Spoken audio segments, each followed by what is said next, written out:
Hello, my name is Kana. I'm a PhD student at UCL, and today I'm presenting you my recent systematic review on loneliness in autistic adults. This work was co-authored by those whose names are on this slide. Because this is a short abstract video, I cannot go into the details, but the paper is open access and available online.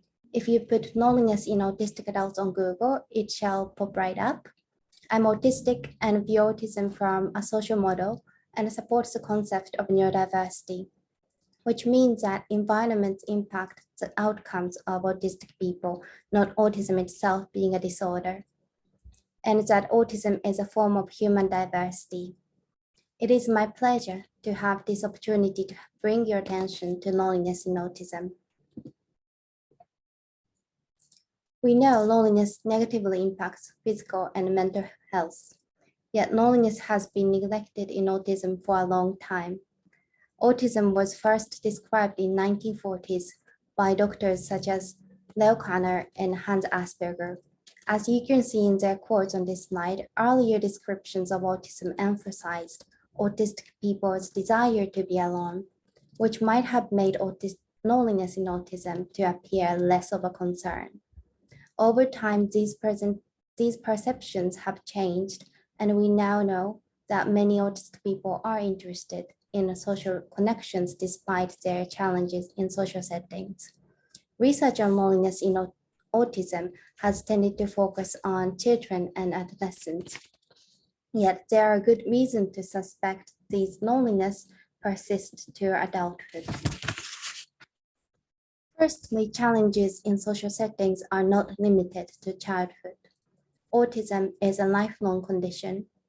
Second, being adults means no longer being in mandatory social setting of school. Third, workplace can be a major source of social interaction for autistic people, but only 1/5 of autistic people are in paid job in the case of UK. Finally, there are few support services available for autistic adults. All of these could lead to social isolation, which potentially leads to loneliness. This systematic review aimed to answer 5 review questions. These review questions will appear again in the results slides, so don't worry if you cannot skim through them all now. Literature was last searched on April 9, 2021. 1460 articles were identified and 34 studies were included in this review based on our review criteria. Regarding review question 1, qualitative data on what loneliness feels like for autistic adults was only reported in a small number of studies, but emphasized autistic adults' desire for social connections. This was consistent with previous findings that autistic people do desire social relationships. Regarding review question 2, 8 different measures of loneliness were identified as scales used in autistic adults, yet few were specifically developed for autistic adults. Autistic adults may interpret these questionnaires differently from the general population, and it's important to investigate whether these existing loneliness measures adequately capture loneliness in autistic adults.